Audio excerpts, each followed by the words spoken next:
السلام عليكم ورحمة الله وبركاته نحمده ونصلي على رسوله الكريم أما بعد قال الله عز وجل في القرآن العظيم أعوذ بالله من الشيطان الرجيم بسم الله الرحمن الرحيم واعبدوا الله ولا تشركوا به شيئا صدق الله المولانا العظيم وصدق رسوله النبي الكريم সুপ্রিয় দর্শক মণ্ডলী কাছে দূরে দেশে এবং দেশের বাইরে যে অবস্থান থেকে চোখ রেখেছেন নিউজ 24 এর লাইভ অনুষ্ঠান ইসলাম আমরাকে দেখার জন্য সকলকে ধন্যবাদ মুবারকবাদ জানিয়ে আজকের সুন্দর আয়োজন শুরু করছি। আল্লাহ রাব্বুল করিম আমাদের উপরে কুরবানি ওয়াজিব করেছেন, আমরা পালন করেছি আলহামদুলিল্লাহ। আল্লাহ তাআলা আমাদের উপরে আরও ওয়াজিব করেছেন পিতামাতার অধিকার রক্ষা করার জন্য আমাদেরকে হুকুম করেছেন, আত্মীয় স্বজনের হক রক্ষা করার আমাদেরকে হুকুম করেছেন, প্রতিবেশীর হক রক্ষা করার আমাদেরকে হুকুম করেছেন। তাই আজকে আমরা প্রতিবেশীর অধিকার রক্ষার গুরুত্ব নিয়ে কথা বলবো।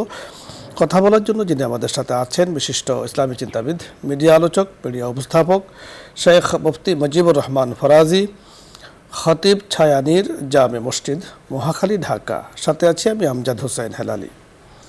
আসসালামু আলাইকুম। ওয়ালাইকুম আসসালাম ওয়া রাহমাতুল্লাহি ওয়া বারাকাতুহু। জি শেখ, কেমন আছেন? আলহামদুলিল্লাহ, আপনি কেমন আছেন? আলহামদুলিল্লাহ, আল্লাহ তাআলা খুব ভালো রেখেছেন। আপনার কাছে আমরা জানবো যে প্রতিবেশীর অধিকার রক্ষার গুরুত্ব নিয়ে ইসলাম কি বলেছে। আলহামদুলিল্লাহ, এই ব্যাপারে রাসূলুল্লাহ সাল্লাল্লাহু আলাইহি সাল্লামের একটা হাদিস দিয়ে আমি শুরু করতেছি। রাসূলুল্লাহ সাল্লাল্লাহু আলাইহি সাল্লাম বলেন যে ওহী বাহক ফেরেশতা এত গুরুত্ব দিয়েছে, তো আমার মনে হইতেছিল যে আল্লাহ তাআলা প্রতিবেশীর হক, প্রতিবেশীর অধিকার ওয়ারিস বাইনে দেয় কিনা, মানে ওয়ারিসদের যতটুকু হক অতটুকু করে দেয় কিনা। কোরআনে কারিমে প্রতিবেশীর নিয়ে যে আলোচনা হয়েছে, আপনি যে আয়াতটি তেলাওয়াত করছিলেন, ওয়াল জারিদিল কুরবা ওয়াল জারিল জুনুবি ওয়াস সাহিবি বিল জামবি, এখানে তিন ধরনের প্রতিবেশী আলোচনা হয়েছে। ওয়াল জারিদিল কুরবা, এক নাম্বার হলো যে আত্মীয় স্বজন কিন্তু নিজের নিকটে থাকে, পাশে থাকে। আর দুই নাম্বার হলো প্রতিবেশী কিন্তু আত্মীয় স্বজন নয়। তিন নাম্বার হলো বন্ধু বান্ধব অথবা ব্যবসা বাণিজ্য করতেছে ওই ব্যবসা স্থলের প্রতিবেশী, চাকরি করতেছে চাকরির প্রতিবেশী। একটা লোক বাসে উঠছে অল্প সময়ের জন্য, বাসে তার পাশে যে সিটে বসে সে অল্প সময়ের জন্য প্রতিবেশী। এই তিন ধরনের প্রতিবেশী নিয়ে কোরআনে কারিমে আলোচনা করেছে। তো ইসলামী শরীয়তে প্রতিবেশী কাকে বলে এর দ্বারা আমরা বুঝতে পারবো তাহলে পুরোপুরি। ইসলামী শরীয়তে প্রতিবেশী বলে নিজের ঘর থেকে 40টি ঘর পর্যন্ত, সামনে 40 ঘর, পিছনে 40 ঘর, ডানে 40 ঘর, বামে 40 ঘর, তা চতুর্দিকে 40 করে 40 ঘর পর্যন্ত হলো প্রতিবেশী। রাসূলুল্লাহ সাল্লাল্লাহু আলাইহি সাল্লাম প্রতিবেশীর খুব গুরুত্ব দিয়েছেন।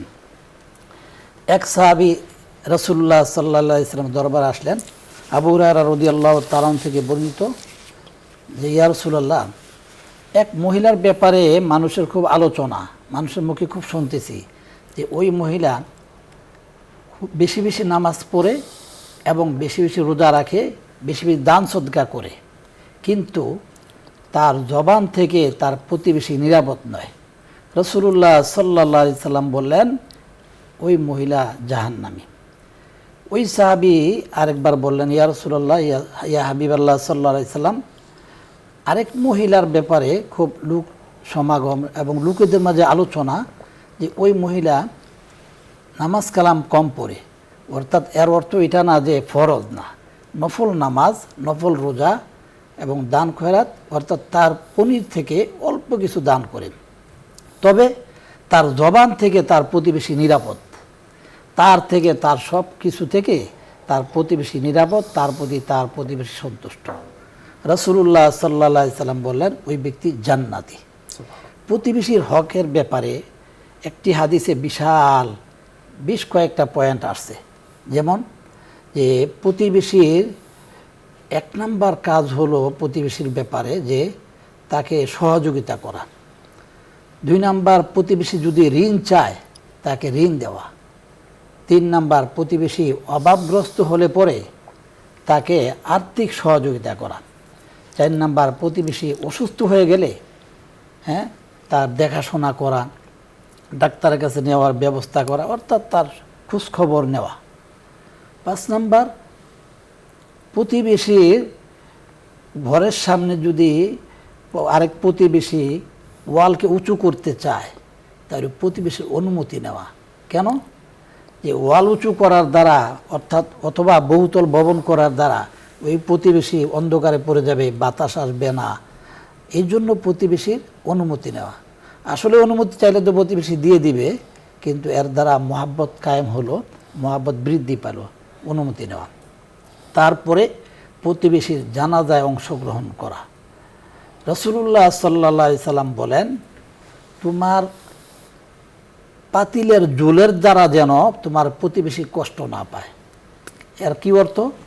অর্থ হলো যে পাতিলে তরকারি পাক করতেছে, এর ঘ্রাণে যেন প্রতিবেশীকে কষ্ট না পায়। খুব সুস্বাদু পাক হইতেছে, প্রতিবেশী আফসোস করবে, কি সুন্দর পাক করতেছে, আমার তো এতটুকু তৌফিক নেই। হ্যাঁ, যদি তোমার ইচ্ছা হয় যে তুমি ওই হাদিয়া হিসাবে প্রেরণ করবে না, তাহলে তোমার এই জোলের দ্বারা যেন প্রতিবেশী কষ্ট না পায়, অর্থাৎ তোমার এই পাকটা যেন তোমার ঘরে সীমাবদ্ধ থাকে, ঘ্রাণ যেন বাইরে না যায়। তারপরে রাসূলুল্লাহ সাল্লাল্লাহু আলাইহি ওয়াসাল্লাম ওই হাদিসে বলছে, তুমি যখন ফল ইত্যাদি ক্রয় করবে, প্রতিবেশীর বাসায় কিছু পাঠাবে। আর যদি না পাঠাও, তোমার মন মানসিকতা এতটুকু না থাকে, তাহলে তোমার বাচ্চা কাচ্চাকে ফল ফ্রুট দিয়ে বাইরে যেতে দিবা না। অর্থাৎ একটা আপেল দিলে আর ওই বাচ্চা আপেল নিয়ে প্রতিবেশীর বাচ্চাদের সামনে খাইলো, তাহলে এতে করে ওই বাচ্চাদের আফসোস হয়, আকাঙ্ক্ষা হয়। রাসূলুল্লাহ সাল্লাল্লাহু আলাইহি ওয়াসাল্লাম কত সুন্দর বলেছেন। এমনিভাবেই বলছে, প্রতিবেশী যেন কোনো অবস্থাতে তোমার থেকে কি অসন্তুষ্ট না হয়। এক সাহাবী রাসূলুল্লাহ সাল্লাল্লাহু আলাইহি ওয়াসাল্লামের দরবারে আসলো, বলল, ইয়া রাসূলুল্লাহ, আমি ভালো না খারাপ, আমার চরিত্র ভালো না খারাপ, নিজেরটা নিজে তো যাচাই করতে পারি না, বলতে পারি না। রাসূলুল্লাহ সাল্লাল্লাহু আলাইহি ওয়াসাল্লাম বললেন, তোমার প্রতিবেশী যদি সার্টিফাই করে যে তোমার আখলাক ভালো, চরিত্র ভালো, তুমি ভালো মানুষ, তাহলে তুমি ভালো মানুষ। অন্য হাদিসে রাসূলুল্লাহ সাল্লাল্লাহু আলাইহি ওয়াসাল্লাম বলেন যে যখন তোমরা ভালো কিছু রান্না করবে, ঝোল একটু বাড়াই দিবে। তার কারণ ঝোল বাড়াই দিবে এই জন্য, যাতে করে রান্না করার পরে তুমি তোমার প্রতিবেশীর নিকট কিছু হাদিয়া পাঠাইতে পারো। রাসূলুল্লাহ সাল্লাল্লাহু আলাইহি ওয়াসাল্লাম বলেন, ওই ব্যক্তি পরিপূর্ণ মুমিন নয় যেই ব্যক্তির জবান, হাত, পা ইত্যাদি থেকে, অর্থাৎ তার অনিষ্টতা থেকে তার প্রতিবেশী নিরাপদ নয়। রাসূলুল্লাহ সাল্লাল্লাহু আলাইহি ওয়াসাল্লাম বলেন, হ্যাঁ, ওই ব্যক্তি পরিপূর্ণ মুমিন যার থেকে তার প্রতিবেশী কি ভীত না। কি কোনো প্রতিবেশী এমন আছে যে তার প্রতিবেশী সবসময় আতঙ্কে থাকে, কোন সময় কি বলে ফেলে, কোন সময় কি বকাবা শুরু করে, আতঙ্কে যেন না থাকে। হাদিস শরীফে আসছে, যেই ব্যক্তির প্রতিবেশী তার থেকে নিরাপদ নয়, সে পরিপূর্ণ মুমিন নয়। আসলে প্রত্যেকটা ক্ষেত্রে, একটা লোক চাকরি করতেছে, চাকরির ক্ষেত্রে তার যে প্রতিবেশী, ওই প্রতিবেশীরও হক আছে। উঠা বসা সর্ব অবস্থায় যেন তার দ্বারা তার প্রতিবেশী কোনো অবস্থাতে যেন কষ্ট না পায়। অনুরূপভাবে বলছিলাম যে বাসে বসলে পরও কি প্রতিবেশী আছে, বাসে 2টি সিট আছে, একজন বসলো একবার 1.5 সিট নিয়ে, আরেকজন আসলো, সে কিন্তু তার প্রতিবেশী, সে ভদ্রমানুষ বলতেও পারে না, হ্যাঁ, সইতেও পারে না, বসতেও পারতেছে না আধা সিটের মধ্যে, আর বলতে পারতেছে না ভাই সরেন, কারণ দেখতে এমন যে বললে কি ঘ্যাং করে উঠবে। হ্যাঁ, কিন্তু রাসূলুল্লাহ সাল্লাল্লাহু আলাইহি ওয়াসাল্লাম আমাদেরকে শিখাইছে, না, বাসে অল্প সময়ের মধ্যে উঠছো, ওই সময় তুমি তোমার প্রতিবেশী হক, অর্থাৎ তোমার জন্য একটা সিট বরাদ্দ, তুমি 1 সিট নিয়ে কষ্ট করে বসো, তোমার প্রতিবেশী কষ্ট পাইল না, আরেকজন উঠবে পরে সে কষ্ট পাবে না। অনুরূপভাবে বাজারে গেলে পরে, বাজারে গেলাম, ওই বাজারও আমার প্রতিবেশী আছে। কি একজন লোক একটা জিনিস দাম করতেছে, কিন্তু হাদিসে রাসূলুল্লাহ সাল্লাল্লাহু আলাইহি ওয়াসাল্লাম আমাদেরকে শিখাইছেন কি, যে ওই ব্যক্তির দাম শেষ করার আগ পর্যন্ত তুমি মাঝে দিয়া দাম বলতে যেও না। তার কারণ ওই ব্যক্তির হক পরিপূর্ণ করা। সে যদি দাম বলার পরে চলে আসে অথবা এটা ক্রয় করায় ফেলে, তারপরে তুমি অন্যটা বলো, মাঝে দিয়ে তুমি দাম বলে ওই প্রতিবেশীকে কষ্ট দিও না। অনুরূপ ক্ষেত্রে ব্যবসা মানে সর্ব অবস্থায় প্রতিবেশীর অবস্থা। এই মুহূর্তে আমার একটি কথা মনে পড়ে গেল। আমরা জানি যে আব্দুল্লাহ ইবনে মুবারক রাহমাতুল্লাহ আলাইহি বহুত বড় মুহাদ্দিস এবং হাদিস বিশারক। উনি একবার হজ করছে, হজ করার পরে তোয়াব করার পরে হজের শেষে দিয়া একবারে তোয়াব করার পরে এক জায়গায় বসে একটু জিকির আজগার করতেছে, আবাদত করতেছে। আর ওই অবস্থাতে ওনার একটু নিদ্রা নিদ্রা ভাব, ঘুমের ভাব, অর্থাৎ হালকা নিদ্রা এসে গেছে। আর ওই নিদ্রা অবস্থায় স্বপ্নে দেখতেছে যে দুটি লোক এসে একজনে আরেকজনের প্রশ্ন করতেছে। কি প্রশ্ন করতেছে? যে বলো দেখি এই বছর হজে কতগুলি লোক আসছে। তো উত্তরদাতা আসলে লোকগুলি ছিল ফেরেশতা। উত্তরদাতা বলতেছে সম্ভবত এই বছর 6 লক্ষ লোক হজ করতে আসছে। আবার ওই প্রশ্নকারী বলল, বলো দেখি 6 লক্ষ লোকের মাঝে কতজন লোকের হজ কবুল হয়েছে? উত্তরদাতা ফেরেশতা বলল, ওই লোক বলল যে 6 লক্ষ লোকের মাঝে কারো হজ কবুল হয় নাই, তবে একজন লোকের হজ কবুল হয়েছে। ওই একজনের হজ কবুলের উসিলায় রব্বে কারিম 6 লক্ষ লোকের হজ কবুল করে নিয়েছে। সুবহানাল্লাহ। তবে ওই লোকটা হজের ময়দানে আসে নাই, হজ করতে আসে নাই। আব্দুল্লাহ ইবনে মুবারক রহমাতুল্লাহর এই কথা শোনার পরে ওনার ঘুম ভেঙে গেল। এরপর প্রশ্ন করতেছে, আচ্ছা ওই লোকটার নাম কি, বাড়ি কোথায়? হ্যাঁ, ওই লোকটার নাম হলো আব্দুল্লাহ ইবনে মুআফাক, বাড়ি কোথায়? দামেস্কে। লোকটা কি করে? ওই লোকটা পেশাগত মুচি। আব্দুল্লাহ মুবারক রহমতুল্লাহ আশ্চর্য হয়ে গেল, পেশাগত একজন মুচি, আর ওই লোক আসে নাই, ওই লোকের হজ কবুল হয়ে গেছে, আর ওই লোকের উছিলায় 6 লক্ষ লোকের হজ কবুল হয়ে গেছে। খুব আশ্চর্য হয়ে গেল। আব্দুল্লাহ ইবনে মুবারক রহমতুল্লাহ আলাইহি মনে মনে একটা অনুপ্রেরণা জাগলো যে না, ওই লোককে আমি দেখব এবং ওই লোকের সাথে আমি সাক্ষাৎ করব। ওই অবস্থাতে বাস এখনের মতো তো হজে গেলে ব্যাগ ট্যাগ এই সেই শোকেস এই সেই কত কিছু, কিন্তু ওই সময় তো আসলে হালকা কিছু নিয়ে বাস ছোটো একটা ব্যাগ নিয়ে মানুষ হজে চলে যেত। আব্দুল্লাহ ইবনে মুবারক রহমতুল্লাহ আলাইহি ছোটো একটা ব্যাগ নিয়ে দামেস্কে চলে গেলেন। দামেস্কে চলে খোঁজ খবর নিতে নিতে আব্দুল্লাহ ইবনে মুআফাক রহমতুল্লাহ আলাইহি ওই লোকের বাড়িতে চলে গেলেন। যা সালাম দিলে পরে ওই লোক সালামের জবাব নিল, বললো আপনি কে? বললো আমি আব্দুল্লাহ ইবনে মুবারক। আপনি ওই আব্দুল্লাহ ইবনে মুবারক যে হাদিস বিশারক এবং মুহাদ্দিস? বললো হ্যাঁ। ওই লোক তো আশ্চর্য হয়ে গেছে, আরে এত বড় মুহাদ্দিস আমার বাড়িতে, যে হজরত কেন আসছেন? যে আসছি একটি কথা জিজ্ঞাসা করার জন্য। কি? যে আপনি এমন কি কাজ করেছেন, আপনি কি হজ করছেন? কয় যে না। হজে গিয়েছিলেন? যে না। তো কেন যান নাই? বা এমন কি আমল করছেন যে আপনার হজ রব্বে কারিম কবুল করে ফেলেছে এবং আপনার হজের উসিলায় 6 লক্ষ লোকের হজ কবুল হয়ে গেছে? সুবহানাল্লাহ বিহামদি সুবহানাল্লাহ আযীম। ওই লোক বললো যে আমি পেশাগত মুচি, এত অর্থ সামর্থ আমার নাই, তবে আমি একটু একটু টাকা জমা করতে করতে এই বছর হজে যাওয়ার পুরা প্ল্যান ঠিক, সব কিছু রেডি। হ্যাঁ, মাত্র আগামী দিন যাব। ওই অবস্থায় রাত্রে আমি বাসায় আসলে পরে আমার বিবি হলো গর্ভবতী। তো বিবি বলল যে আমার পাশে মহিলার ঘরে গোস্ত রান্না হইতেছে, আর গোস্তর গ্রান এত ভালো লাগতেছে, তো আমার মন চাইতেছে যে একটু গোস্ত তরকারি যদি এনে দিতেন। তো আব্দুল্লাহ ইবনে মুআফাক রহমতুল্লাহ আলাইহি ইতস্ত করতে কেমন করে যাব। তো বারবার বিবির ওই গর্ভ অবস্থায় মহিলাদের অনেক সময় এইটা সেটা খাইতে মন চায়। তো উনি চিন্তা করলেন বিবির হয়তো মন চাইছে, ঠিক আছে, একটা পেয়ালা নিয়েই ওই মহিলার ঘরে গেলেন। ওই মহিলা ছিল বিধবা, যে আমাকে একটু তরকারি দাও, আমার বিবি খাইতে চাইছে। তো ওই মহিলা বলল যে জনাব, আমাদের জন্য এই গোস্তটা হালাল, কিন্তু আপনার জন্য হারাম। তো বললো কেন, কারণ কি? বললো কারণ হলো আমার স্বামী নাই, টুকটাক কিছু টাকা পয়সা ছিল, এই টাকা পয়সা সব ফুরিয়ে গেছে, শেষ হয়ে গেছে। 1-2 দিন যাবৎ কোনো খাবারের ব্যবস্থা নেই। তো বাধ্য হয়ে বাড়ির পাশে একটা গাদা মরা গাদা মানুষ ফালাইছে। তো বাধ্য হয়ে মরা গাদা থেকে কিছু গোস্ত কেটে নিয়ে পাক করলাম। তো মরা গাদার গোস্ত তো জীবন বাঁচানোর জন্য আমাদের জন্য জায়েজ, আপনার জন্য তো জায়েজ নেই। আব্দুল্লাহ ইবনে মুবারক রহমতুল্লাহ চোখের পানি ছেড়ে দিলেন। বাড়িতে আসলেন, এসে আলমারি খুলে হজের যতগুলি টাকা জমাইছিল সবগুলি টাকা নিয়ে ওই মহিলাকে বলল, তোমার ঘরের সংসারের, তোমার বাচ্চা কাচ্চা নিয়ে তুমি কি বাজার সদাই করো, তোমার চলার জন্য এই টাকাগুলি আমি দিলাম, এটাই আমার হজ। সুবহানাল্লাহ বিহামদি সুবহানাল্লাহ আযীম।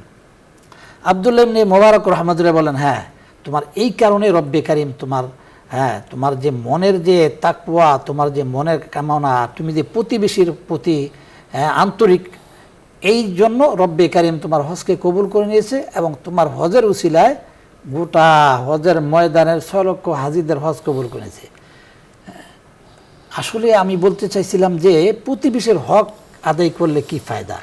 প্রতিবেশীর হক, প্রত্যেকটা কাজে কাজে প্রতিবেশীর হক আছে, কিন্তু বাংলাদেশে বা আমাদের সমাজে হাজারো লোক আছে যে 5 ওয়াক্ত নামাজি, তাহাজ্জুদ গুজারি, কিন্তু প্রতিবেশীর হকের ব্যাপারে খুব দুর্বল, অর্থাৎ হক আদায়ের ব্যাপারে কি খুব দুর্বল। আমার ওয়ালটা আছে, এই ওয়ালে প্রতিবেশী 2টা তার কারা মেরে রশি ঝুলাইয়া ওনার কাপড়গুলি ছড়াইতে দিয়েছে, কিন্তু আমার ওয়ালের কোনো ক্ষতি হবে না, তারপরে এটা আমি সহ্য করতে পারতেছি না। প্রত্যেকটা কাজে কাজে নামাজ কালাম সব ঠিক আছে, কিন্তু প্রতিবেশীর হকের ব্যাপারে কি ঠিক নেই। এই জন্য রাসূলুল্লাহ সাল্লাল্লাহু আলাইহি সাল্লাম বলেন, যেই ব্যক্তির প্রতিবেশী তার ব্যাপারে বলবে সে ভালো মানুষ, বাস্তবে সে ভালো মানুষ, আর যে প্রতিবেশীর হক আদায় করবে সে পরিপূর্ণ মুমিন হিসাবে গণ্য হবে। হাদিস শরীফে এমন অসংখ্য আছে যে প্রতিবেশীর হক আদায় না করার কারণে মানুষই বলে। আসলে আমাদের সমাজে ওই বেদাত কাজ চলতেছে, জানাজার সময় মানুষ দাঁড়ায় বলে যে লোকটা কেমন ছিল, সবাই বলে ভালো ছিল। আসলে যে ওই সময় বলার দ্বারা লোক ভালো হয়ে যাবে না। হাদিসে বলছে প্রতিবেশী যদি বলে যে অমুকে ভালো, সে ভালো, তার কারণ বাইরে মানুষ অনেক ফিটপাট, নিজের প্রতিবেশীর সাথে ভালো আচরণ করে না, এক বিগত জায়গা নিয়ে খুব মারিপিট। ওই যে গ্রামগঞ্জে তো ওই যে ক্ষেতের, আপনি তো বুঝবেন, আইল নিয়ে খুব বাজাবাজি হয়, কিভাবে আইলকে কি ধাক্কাইতে ধাক্কাইতে আরেকজনের ক্ষেত্রে নিবে, উনি আবার এদিকে নিতে থাকে। এই যে এক অবস্থা, এটা তার কারণ একমাত্র প্রতিবেশীর হক বুঝে না আসার কারণ এবং হক আদায় না করার কারণে এই ঝগড়া ফাসাদ সব কিছু অশান্তি এই প্রতিবেশীর হক আদায় না করার কারণে। যখনই মানুষ প্রতিবেশীর হক আদায় করতে থাকবে, প্রতিবেশীর হকের গুরুত্ব দিবে এবং প্রতিবেশীকে চিনবে জানবে, তখনই শান্তি কায়েম হবে। আসলে আমাদের সমাজের, আমি বিশাল এক অট্টালিকা থাকি, আমার পাশে যে লোক আছে তার খবরও জানি না, তার পরিচয় জানি না। আসলে কিন্তু ইসলাম আমাদেরকে এই শিক্ষা দেয় না। ইসলাম বলে যে প্রতিবেশীকে জানো, প্রতিবেশীকে চিনো, প্রতিবেশীর হক আদায় করো, প্রতিবেশীকে হাদিয়া দাও বিভিন্ন ক্ষেত্রে, ঈদের সময়, রোজার সময়, বিভিন্ন ক্ষেত্রে। তুমি ফল কি ক্রয় করেছ, প্রতিবেশীর বাসায় পাঠিয়ে দাও।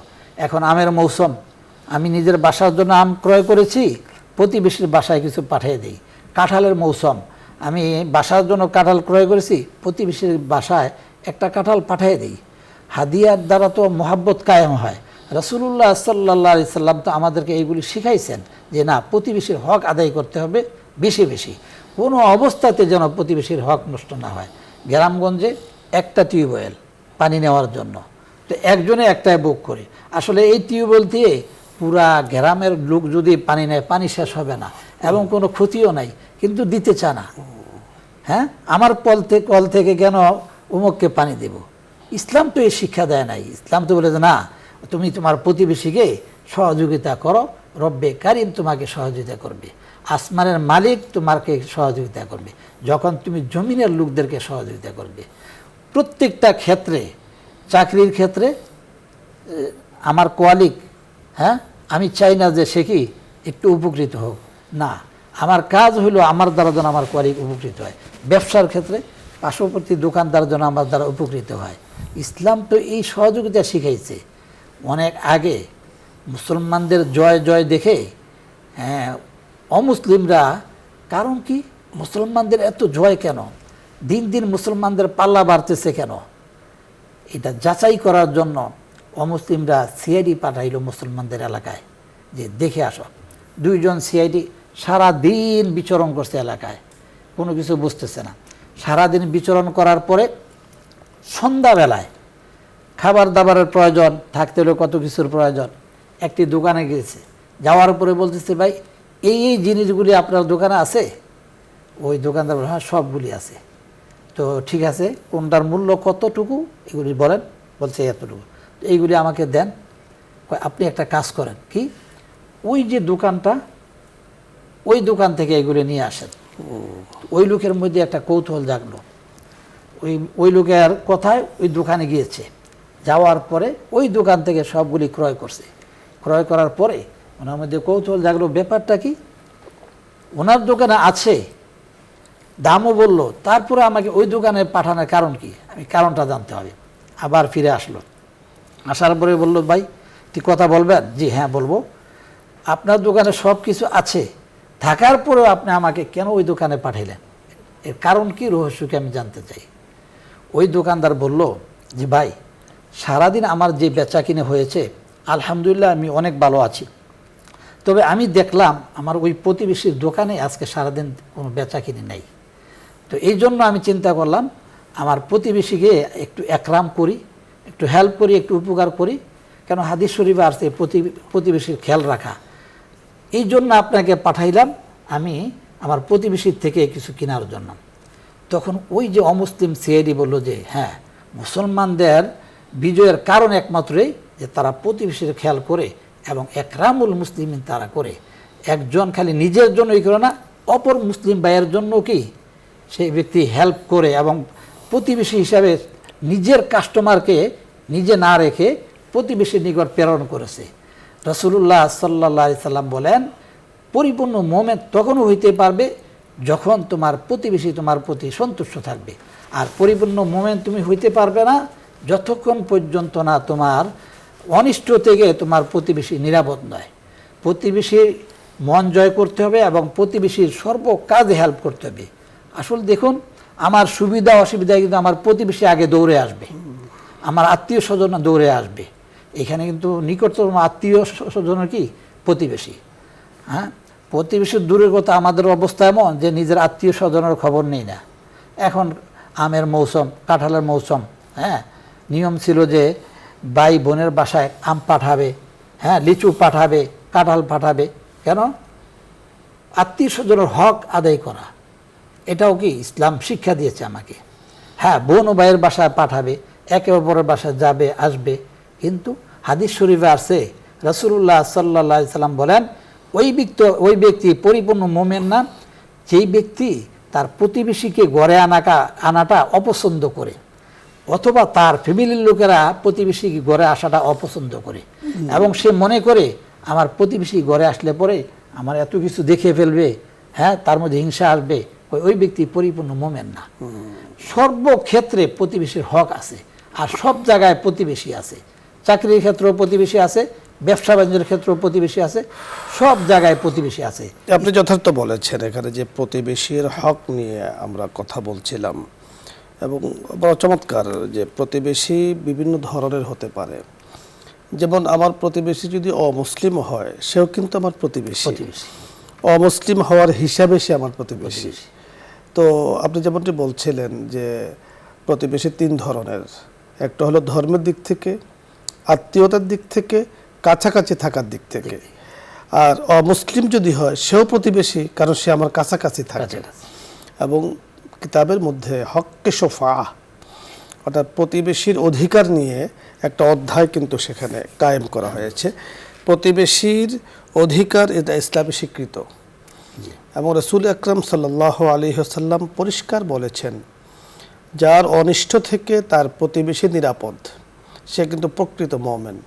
তাহলে প্রকৃত মুমিন হওয়ার যতগুলো মাপকাঠি আছে, তার মধ্যে অন্যতম হলো প্রতিবেশীর থেকে নিজেকে নিরাপদে রাখা, অর্থাৎ প্রতিবেশীকে কষ্ট না দেয়া।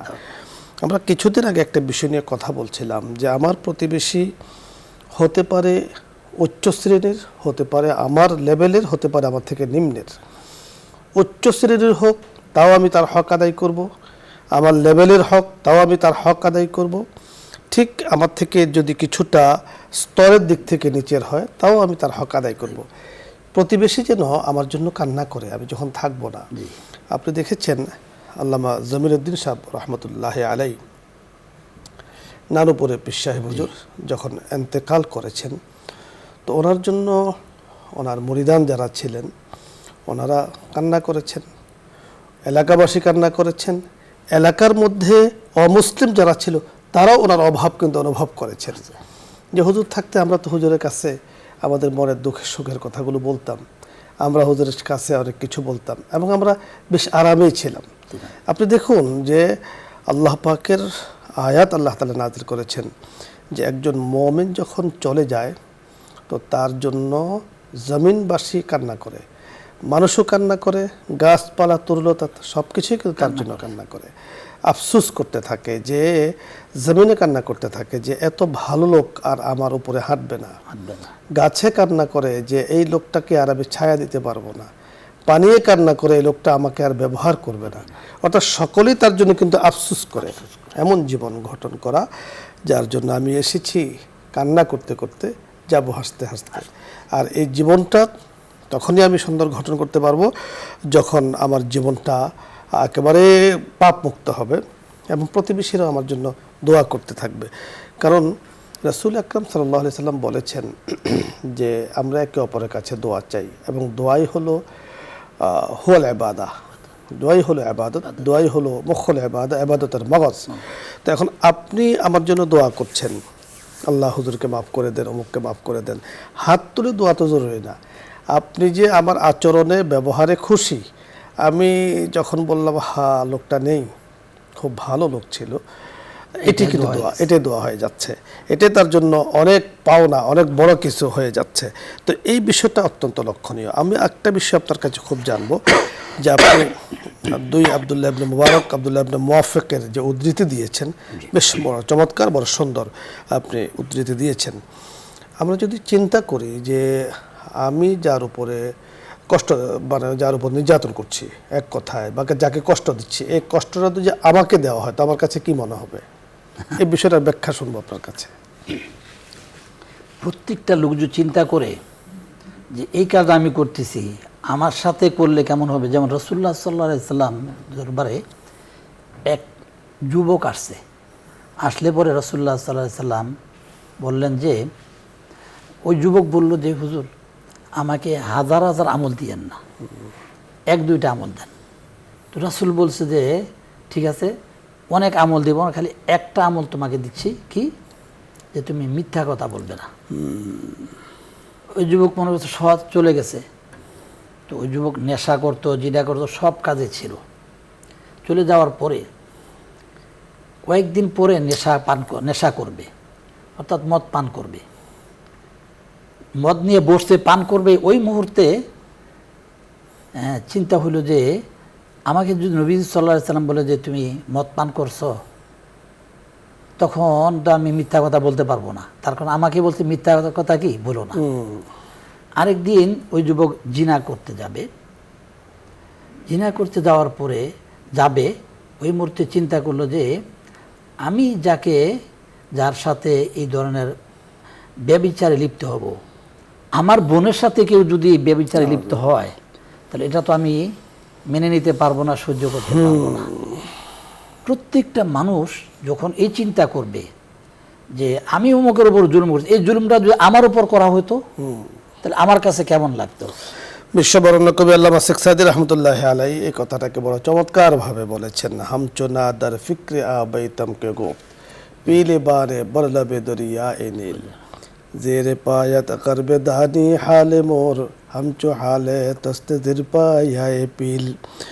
বলেছেন যে শেখ সাদী রহমতুল্লাহ আলাইহি বলেন যে আমি ওই কবিতার সে অংশের মধ্যে আমি চিন্তা করে আজও আমি কুল কিনারা করতে পারিনি, যে কবিতাটি আবৃত্তি করেছিল একজন হাতির রাখালে নীল দরিয়ার পারে।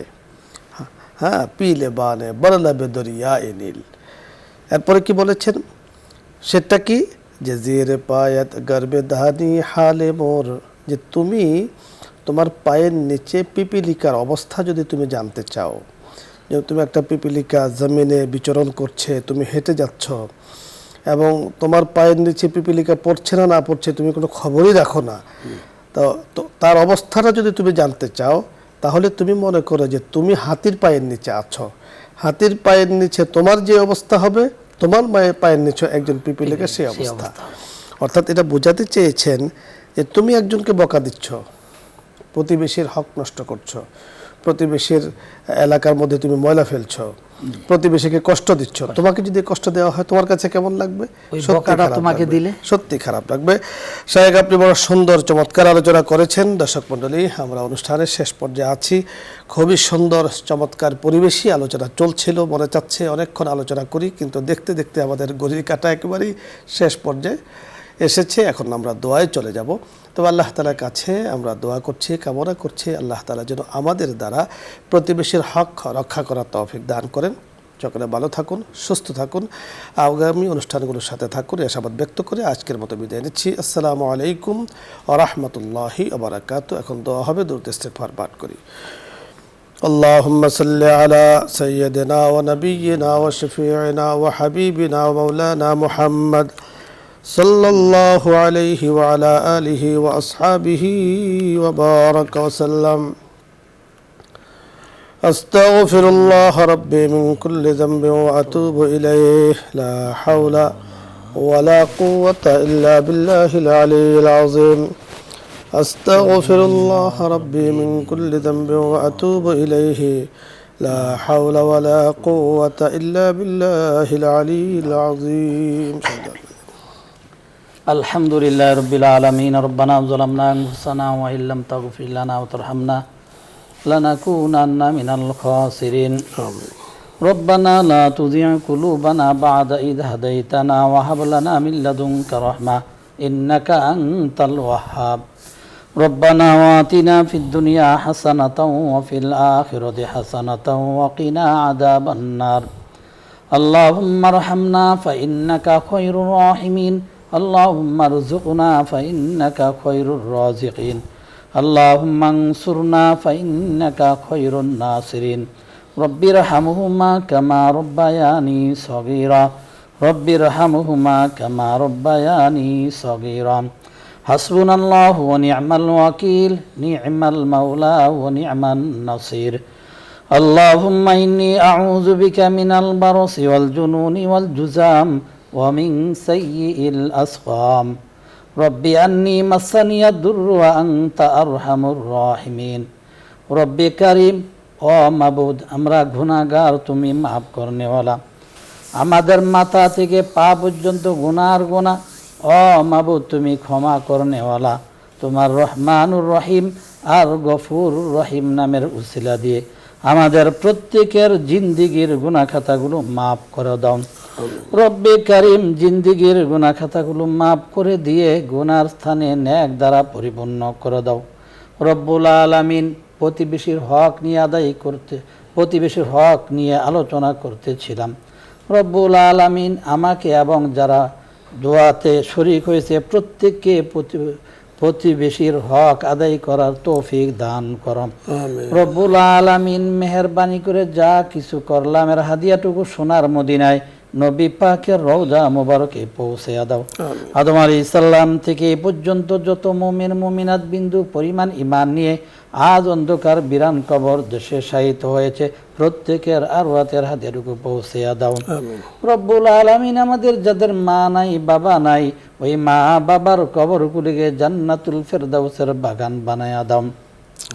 রব্বুল আলামিন, বসুন্ধরা গ্রুপের যারা এই দুনিয়ার বাড়ি ছেড়ে চলে গেছে প্রত্যেকের কবরগুলিকে জান্নাতুল ফেরদাউসের বাগান বানায়া দাও। রব্বুল কারীম, মেহেরবানি করে বসুন্ধরা গ্রুপকে কবুল করে নাও। চেয়ারম্যান সাহেবকে সুস্থতা নিয়ামত দান করো। গোটা গ্রুপকে তুমি কবুল আর মঞ্জুর করে নাও। নিউজ 24কে তুমি কবুল করে নাও রে আল্লাহ। রব্বুল আলামিন, মেহেরবানি করে আল্লাহ আমাদের মা বাবা যাদের জীবিত আছে মা বাবার খেদমত করে জান্নাত অর্জন করার তৌফিক দান করে দাও। রব্বুল আলামিন, হালাল রিজিকের ব্যবস্থা করে দাও। বরকতময় রিজিক দান করো, বরকতময় জিন্দিগি দান করো, শান্তিময় জিন্দিগি দান করো। আযাব গজব বাল্লা মুসিবত মহামারী দুর্ঘটনা থেকে আমাদেরকে হেফাজত করো। বাংলার জমিনকে রব্বুল আলামিন বরকত দিয়ে ভরপুর করে দাও।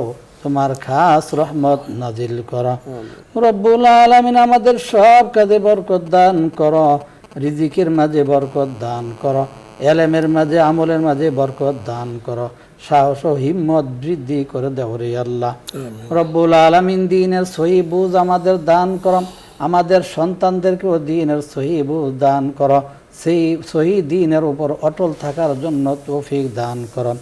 তামাম দুনিয়ার মাদারাস এবং মাসাজিদগুলিকে তুমি কবুল করে নাও রব্বুল আলামিন। মেহেরবানি করে ও মাবুদ 3 দিন মুসলমানদেরকে আল্লাহ সহি দিন বুঝে আমল করার জন্য তৌফিক দান করো।